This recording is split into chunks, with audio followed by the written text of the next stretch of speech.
Hello, everybody. This is Elena Garrett with Keller Williams Central. I'm a realtor in Dallas Fort Worth area of Texas. And if you already seen some of my videos, don't forget to hit like and hit subscribe.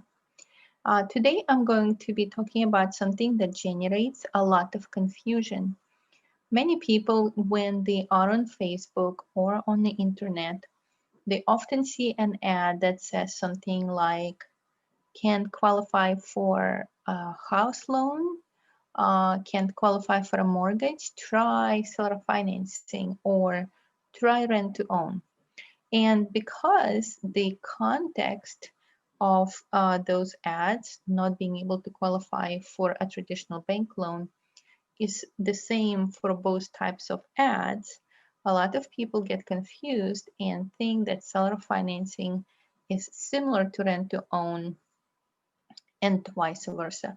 So when I get a phone call that for my ad on seller financing, people ask me how much is the rent, and then I have to explain the difference between seller financing and rent to own, which is why I'm recording this video so you would be able to understand the difference between those two concepts. As I mentioned before, both seller financing and rent to own, let's see if I can scroll. Both seller financing and rent to own often imply that you cannot qualify for a traditional loan. So let's just take a look at an example of this house. This is a house in Haltom City, Texas, and it was posted on a website for a rent to own, and the price of the house is $197. Just as an example, let's take a look and see what happens if you decide to do seller financing on this house. Seller financing is available on this house, or rent to own on this house. Both types of financing are currently available on this house. The outcome is very different. The day that you move into this house, if you're doing seller financing, the first day that you move in, you own the house outright. You are able to, the next week, if you felt like it, you could sell it, resell it. You could potentially put a renter into it. You could repaint the walls, you could rip up the roof, you could make an addition and create a porch, whatever you want, make a driveway. That's your house with seller financing. With rent to own, on the day that you move in, you do not own the house, you are renting it. And you're probably going to rent that house for about 2 to 3 years before you can qualify for financing to buy that house. So on the very first day when you move in, or any day until you actually buy the house, you cannot rip off the roof, you cannot start building a porch, you cannot put renters in, you cannot resell it, you're kind of stuck with it until the end of the rent to own program. So let's look at a few more details. Let's look at seller financing first. So imagine that we're trying to buy that house and we decide to go with seller financing. If you do seller financing, the beauty of seller financing is that it's a low doc loan. What's a low doc loan? Low doc means low documentation, and that means that if you have an ITIN, that's okay. You have 510 credit score, that's okay. You have unpaid medical bills, okay. Student loans, defaulted student loans, doesn't matter. Okay, so what does matter? What does matter is that you're able to put up 10% down payment.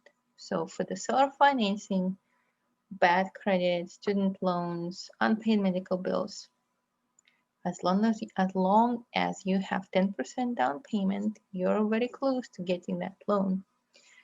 You don't, you're going to pay through the roof for the risk that the owner of the loan will have, because you have because you have a low FICO score and you have all of those issues with your credit. The investor who's going to invest in this loan is going to compensate by charging you a high interest rate. The only way you can make that interest rate lower is when your credit improves, you refinance. But you don't need to apply for refinancing. You don't need to apply. If you don't like banks and the banks never worked out for you, you never need to work with a bank. You can just stick with seller financing. The cost of it is going to be pretty heavy upfront. So how heavy? Approximately $25,000 to get you into the door. Why $25,000? Why so much? Well, that's because you're buying the house. And when you're buying the house, you have to put down payment, 10% of the minimum. You have closing costs. For those of you who've never rented before, who've never owned a house before, you probably don't know what closing costs are, but those are transaction costs that pay for title companies and attorneys and all other processes that need to take place to exchange those pieces of paper. You also have some prepaid costs. Again, if you're a renter, you probably don't know about taxes. You probably don't really know much about insurance. But when you're buying a house, you're paying for closing costs, taxes, insurance, and a down payment. Because of that, your costs swell up and become $25,000. However, your monthly payment is about $1,440. $1,440 is a fairly reasonable monthly payment. So let's look at rent to own next. You say, whoa, $25,000? No way, I don't have that kind of money. Okay, so then let's look at the rent to own program and see what we can do there. With the rent to own, your down payment will be smaller. Your down payment will be about $3,000 something. And you also need to put 1 month's extra rent. And right now I'm using the DV home model. There are many different models of doing rent to own. I'm just doing the DV home model because it's so easy to calculate. So with the DV home model, your down payment would be about $3,000 month plus 1 month of rent. And your total to move in to get you into the door is about $5,600. Not bad. Most people don't have $25,000, but they can find a way to get to $5,600. However, your monthly payment is $1,800. So your monthly payment is just about $400 more per month than under seller financing. And if you stop to think about it for a second, if you take that monthly payment and multiply it by 12, you are at about $6,000 per year. More than the sort of financing is paying on a month-to-month basis. And if you multiply that $6,000 to 3 years, which is what you're expected to be in a rent-to-own situation, suddenly you're paying $18,000 more than the sort of financing guy. So when you add the 3 years of extra $400 here, you will find out that you're actually breaking just about even in just those $25,000 either come up front as a big chunk of cash that leaves your bank account, or it leaves your bank account slowly month by month. Nevertheless, under both scenarios, you're still losing about $25,000 in the first 3 years. So what does it take to get this low threshold of moving into the house? Well, a lot more documentation than for seller financing.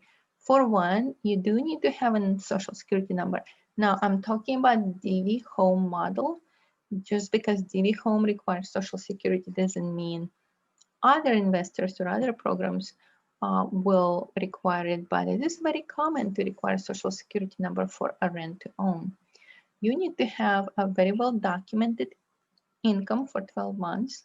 Because you're going to be renting for several months, they want to see no criminal convictions of certain type, a lot of other things. The qualifications are on my webpage, elenagarrett.com. You can find qualifications for rent to own there. However, when you move in, or your FICO score needs to be 550 or more in comparison to the seller financing where you can be at 350 and nobody would care. So your trade-off is that when you move in, you're still renting. Your full ownership rights will transfer to you probably 2 to 3 years later after you spend several years in a house and you've paid those high monthly payments every month. You will be able to apply for a traditional loan. So in the rent-to-own situation, You cannot avoid applying for a traditional loan and qualifying for a traditional loan. So if you think that you will not be able to work with banks later, possibly because of your social security, maybe because you never file your taxes and everything is cash based for whatever reason, or if you have, your student loans are in default. So if you have some unresolvable issues now with your credit that won't allow you to move forward, 3 years from now, if you don't have those issues resolved, you may rent for $1,800 a month, but will you be able to buy? You might end up renting very high and still not buying, losing potentially 20 something thousand dollars in the process by overpaying for your rent. So make sure that if you apply for rent to own, there is a very clear path to you being able to get a bank loan. So again, let's look at the financing, because financing is so important to understand when you're buying such large items. Under seller financing, the same house, $197, would break down like this. When they advertise 10% down, remember 10% down, correct. $19,000 is 10% of $197. But don't forget that on top of 10% down, you also need to pay for your closing and for your prepaid expenses such as taxes and insurance. So together, you need to budget about 14% in reality. To be truly honest, whenever they say 10% down, kind of add 4% on the end of that 10% to get closer to what you're going to need to close. So that's what sort of financing. Under rent to own, your down payment is 2%, which comes to about $3,800. Not too bad. And you have no closing fees. How beautiful is that? Everybody wants to move at $3,800, but your monthly payments are pretty high, $1,815. If you need more information on the rent to own that I described right here, you can definitely visit my website or go to dvhomes.com/a/Elena Garrett, and I will be able to help you out once you are in a process of applying for somebody like DV Homes, for example. So that's about it for today. I'm hoping that clarified some confusion about rent to own versus seller financing. If you liked my explanation, please hit like, or if you would like to continue to follow my videos and see what other information I will be able to continue to post on this channel, please hit subscribe.